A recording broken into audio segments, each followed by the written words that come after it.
ازيكم؟ انا بس عايز قبل ما ابتدي اقول لكم ان انا بتحرك كتير بتكلم بسرعه، فلو قلشت منكم او حاجه رحت بعيد او هتكلم بسرعه تاني زي ما انا بعمل كده وقفوني اعترضوا واعملوا اي حاجه. ماشي حبيبي. Turtles. Chopped off fingers. Bombs. What if I told you that they're all correlated? What if I told you that there's a direct link between all three items? All three items have a specific story behind them, and each story led me to a specific observation which led to this direct link. The first story occurs as of my love of National Geographic. I'm obsessed. I love animals. And it mostly started with Steve Irwin. I was a Steve Irwin fanatic. Steve Irwin was a conservationist and a herpetologist, a man that studied reptiles for a living. And I remember one particular episode where he was rescuing a crocodile to get a DNA sample from, and he injures his rib. He walks off in front of the camera, takes his shirt off and says, "Oh, that hurt," in his Australian accent. And he literally goes back to rescue the crocodile. Wow, he's like the manliest man I've ever seen in my entire life. He was my greatest role model. Rest in peace. Anyways, and my love for him started to develop, and I fell deeper in love with National Geographic. I love the animals, I love the shots, I love the narration, and I loved the knowledge that I attained from it. And it eventually led to this gradual change in phases. One day I woke up, I wanted to be a chemist. The next day I wanted to be a herpetologist. I wanted to be a marine biologist, and it kept developing up until it reached evolutionary biology. I adapted from that political fantasism, but we won't be discussing that for specific reasons. Anyways, so evolutionary biology. I remember one particular episode concerning Sir Charles Darwin. Sir Charles Darwin is the contributor to the theory of evolution. Theory of evolution is the greatest prospect in biology at current time. So the story goes that he was riding the Beagle. The Beagle is the ship that they used to sail around the world.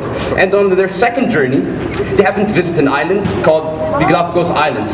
The Galapagos Islands is made up of very different small unique islands. And in each island, there's a different species of specific animals living in each island. So on one island, he discovered a very large turtle with a very big hunch and a very long neck. And on another island, he discovered a turtle with very sturdy feet, a small shell and very small neck. This led to the question, why? I'm going to end the first story here. The second story takes place in the ancient Arab world. A legend about an Arabian king who loved to go hunting with his trustworthy vizier. On one hunting trip, the king was preparing to hunt and aim for the prey that he saw, and as he retracted the bow and let go of the arrow, the tip of the arrow injured his finger. Frustrated and angry, he shouted from the injury that he received. While looking at his vizier, the vizier says, "This may be good." Confused, the king decides to go to the doctor. The doctor says that we'll have to chop off your finger unless the lethal toxin will spread around your body. He looked at his vizier once again, and his vizier said, "This may be good." The king was outraged. How could this be good? How could I lose such a valuable part of me? It is literally a part of me. He sent his vizier to a prison cell.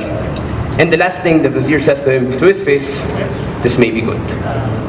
A few weeks later, the injury heals. And the king goes on one of his journeys of hunting, and he ventures deep into the forest, where he'd find local tribesmen who happen to be man-eaters.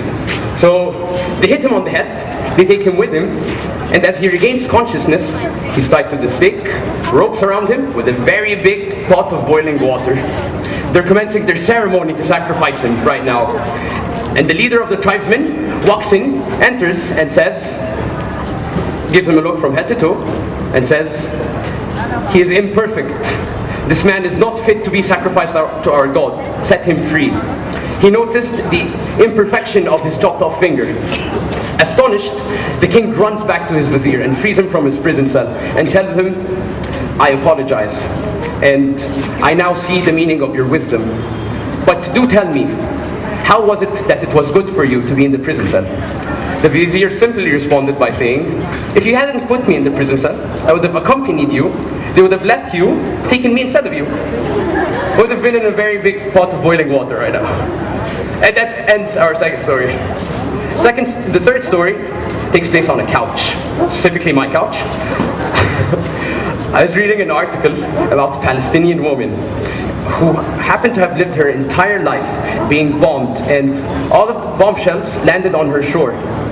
Not particularly news, but her perspective about the bombs was quite outstanding. They landed on the shore, she used to plant flowers in them. What was once life-taking became life-giving. And that ends the third story. Now, on a very shallow level, there is no direct link, but these stories led me to create this observation, and I noticed that they all contain the usagist doctrine. Now, this may seem peculiar, if not weird. It probably sounds made up. It is, I made it up. The usagist doctrine basically states that the determinants of good and evil are its factors of usage. To further elaborate, what is used for good, and what is used for evil is evil. And that evil sprouts from good as good sprouts from evil. And in each and every single story, the usagist doctrine is an element. It exists in each and every single story. So, as of the first story, I left you at the question, why? Sir Charles Darwin solved this question by evolution. He said that each turtle adapted in a different environment. So the turtle with a very long neck and a very big hunch adapted to an environment where vegetation was very high up the ground, and in order to reach the vegetation, the turtles had to grasp for it. So longer necks meant survival of the fittest. Whereas on another island where the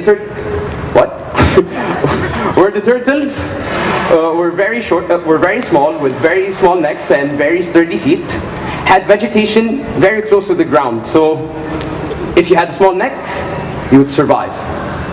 That leads to a further question. Which is better? Should I have a longer neck or should I have a shorter neck? If you were to switch both turtles to their opposite respective islands, which one would survive? Thank you. Neither. Because each turtle adapted in one specific way. So it's not whether or not it's better to have a longer neck or a shorter neck. It's about how you adapt to it. It's not what you get, it's how you use it.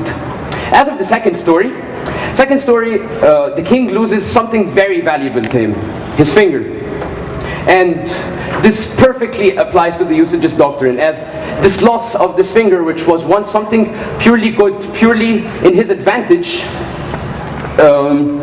developed into something that saved his life. So it's not what happens to you, it's how you use it. As of the third story, the woman was so outstanding that her perspective on life was so beautiful that she thought, these bombs would make beautiful pots. I could plant flowers in them, they could be pink and blue and yellow, and have my kids come over and they'll love it. It's not what you get, it's how you use it. Now, the different basis of each story suggests that the usagist doctrine exists everywhere. So, as of my final remarks, if you're living amongst high trees, I suggest you grow a long neck. And that losing your finger is worth saving your life. And if you happen to make love and peace, I suggest you do it as peaceful as a bomb. Thank you. Thank you. I love you.